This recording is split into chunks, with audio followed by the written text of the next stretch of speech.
India voice, आपकी सोच, आपकी आवाज।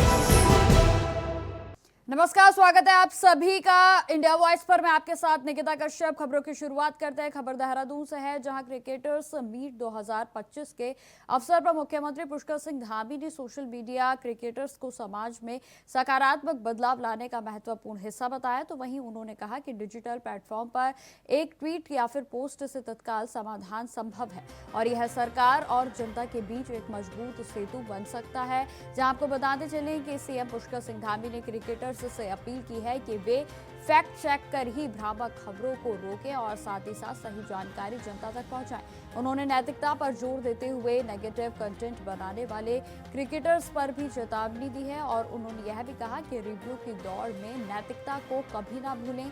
सीएम धामी ने क्रिकेटर्स की उत्तराखंड के पर्यटन, संस्कृति और लोक उत्पादों के प्रचार में भूमिका को भी बेहद ही अहम बताया है।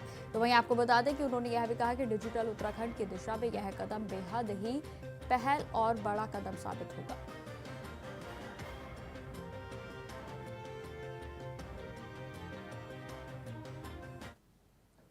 खबरों में आगे बढ़ते हैं। अब खबर उत्तर प्रदेश के गाजीपुर से है, जहां mafia don Mukhtar Ansari gang पर पुलिस ने बड़ी कार्रवाई की। आपको बताते चले कि बहादुरगंज नगर पंचायत के अध्यक्ष रियाज अंसारी की पत्नी निखत परवीन को गिरफ्तार कर लिया गया है। तो वहीं आपको यह भी जानकारी देते चले कि यह गिरफ्तारी कासिमाबाद थाना क्षेत्र के यूनियन बैंक के पास से हुई, जहां निखत परवीन जनवरी 2025 में दर्ज एक मामले में फरार चल रही थी और इसके पहले उसके पति रियाज अंसारी को भी पुलिस ने गिरफ्तार किया था। जहां जानकारी दे दें कि रियाज और निखत मुख्तार अंसारी गैंग के सक्रिय सदस्य भी रह चुके हैं और जहां दोनों पर कई मामलों में केस भी दर्ज है। जहां पुलिस ने कहा है कि दोनों के खिलाफ कड़ी कार्रवाई की जा रही है।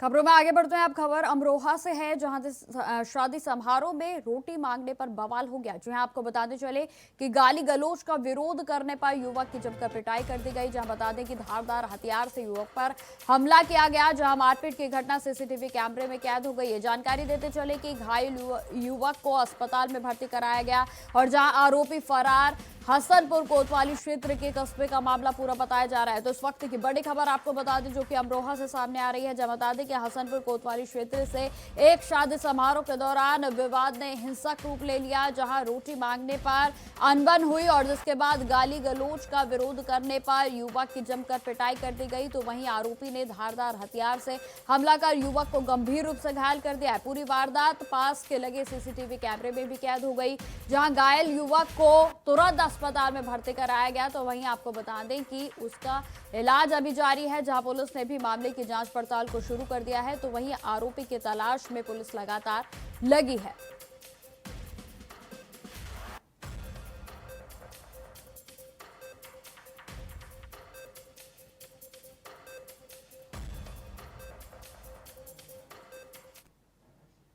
चलिए अब आपको सीधा लिए चलते हैं उत्तर प्रदेश के गोरखपुर, जहां स्वर्गीय विपिन रावत प्रतिमा का अनावरण मुख्यमंत्री योगी आदित्यनाथ के द्वारा किया जा रहा है। भदौरिया जी,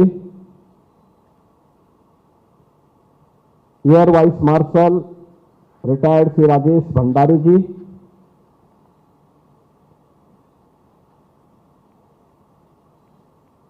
जनरल रावत की सुपुत्री श्रीमती कृतिका रावत जी, सुश्री तारजी रावत जी,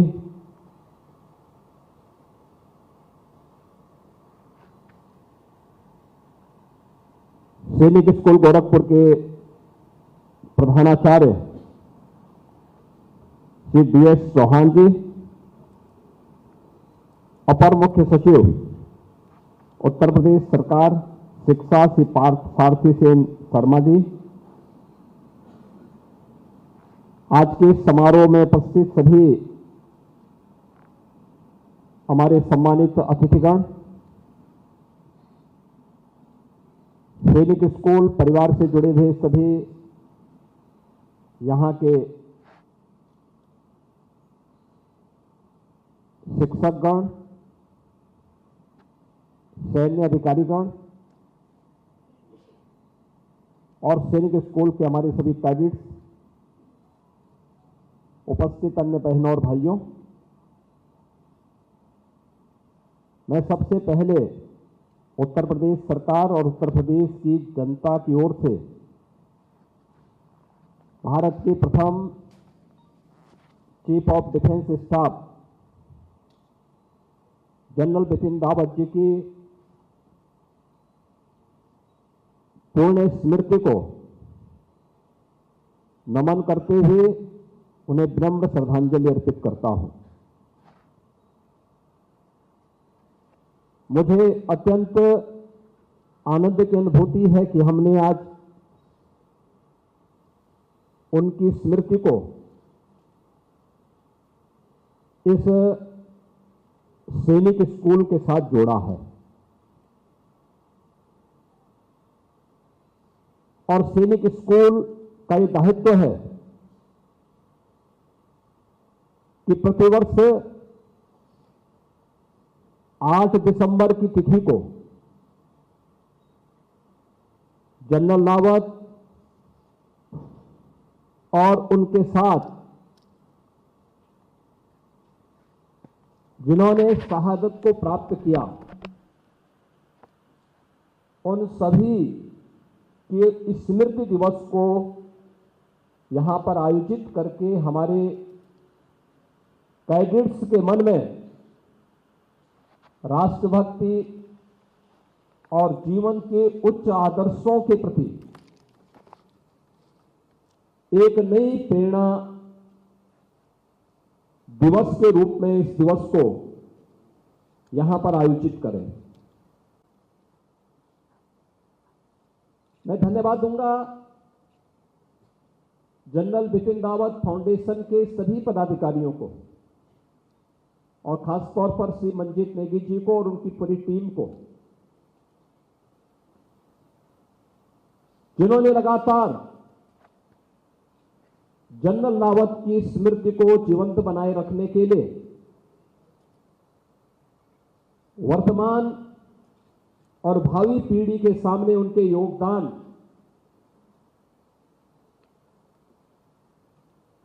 को स्मरणीय बनाए रखने के लिए लगातार इन कार्यक्रमों का आयोजन अलग अलग स्थानों पर यह फाउंडेशन कर रहा है।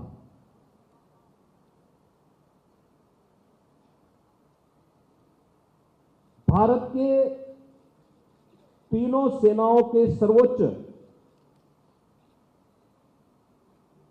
पद पर आसीन रहने के बावजूद भारत की सेना में सबसे बड़े रिफॉर्मर के रूप में कार्य करने के बावजूद भारत के कई महत्वपूर्ण सैन्य ऑपरेशन को उनके नेतृत्व में सफलतापूर्वक आगे बढ़ाने के बावजूद जब जनरल रावत से कभी मुलाकात होती थी, वही सहजता, वही सरलता, हृदय को छू लेने वाली एक भावनात्मक लगाव, लेकिन मातृभूमि के प्रति उतना ही समर्पण का भाव, ये बहुत कम देखने को मिलता है। मैंने उन्हें गोरखपुर में गोरखपीठ के द्वारा संचालित संस्थाओं के एक समारोह में आमंत्रित किया था और कितनी सहजता सरलता थी, बच्चों के प्रति कितनी उदारता थी, कितनी संवेदनशीलता थी,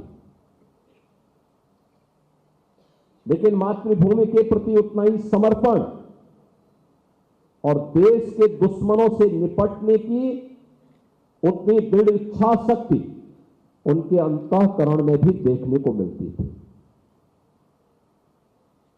जब कहीं भी उनसे मुलाकात होती थी, उत्तराखंड के कुछ कार्यक्रमों में मुझे उस दौरान जाने का अवसर मिला था जिसमें जनरल बिपिन रावत जी मौजूद थे, या दिल्ली के किसी समारोह में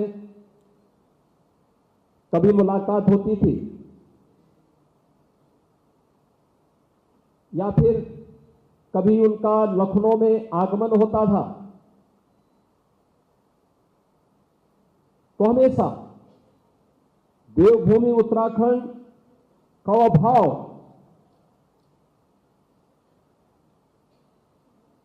जो राष्ट्र के प्रति एक नई प्रेरणा देता है, वह उनके मन में सदैव रहती थी और वह अन्यों के लिए प्रेरणा बनती थी। भारत माता के ऐसे महान योद्धा को स्मरण करना हर भारतवासी का दायित्व होना चाहिए और उनकी स्मृति को सैनिक स्कूल के माध्यम से हम आगे बढ़ा सकें, इस उद्देश्य से आज उनकी प्रतिमा और उनकी स्मृति में बने हुए इस सभागार के लोकार्पण कार्यक्रम के अवसर पर मुझे उनको स्मरण करने, उनकी स्मृतियों को नमन करने का यह अवसर प्राप्त हुआ है। मैं इसके लिए सैनिक स्कूल परिवार के साथ ही फाउंडेशन को भी हृदय से धन्यवाद देता हूं।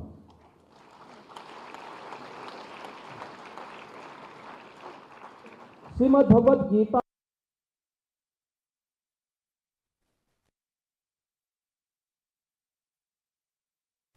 तो आपको बता दें कि मुख्यमंत्री योगी आदित्यनाथ गोरखपुर आज पहुंचे हुए हैं, जहां उनके द्वारा स्वर्गीय विपिन रावत की जो प्रतिमा है उसके अनावरण कार्यक्रम में वे पहुंचे हैं, जहां आपको बताते चले कि उनके साथ तमाम कार्यकर्ता भी मौजूद हैं। देशभक्ति और नेतृत्व की प्रेरणा के साथ उनकी ओर से संबोधन किया जा रहा है, जिसमें कि स्वर्गीय विपिन रावत के बारे में उनकी ओर से जानकारी दी गई, किस तरीके से उन्होंने अपने प्राणों को न्यौछावर कर दिया देश पर, ये तमाम बातें उनकी ओर से बताई गई हैं। तो वहीं आपको बता दें कि संबोधन में उन्होंने बताया कि किस तरीके से विपिन रावत की ओर से अपने प्राणों की परवाह किए बिना किस तरीके से उन्होंने आहुति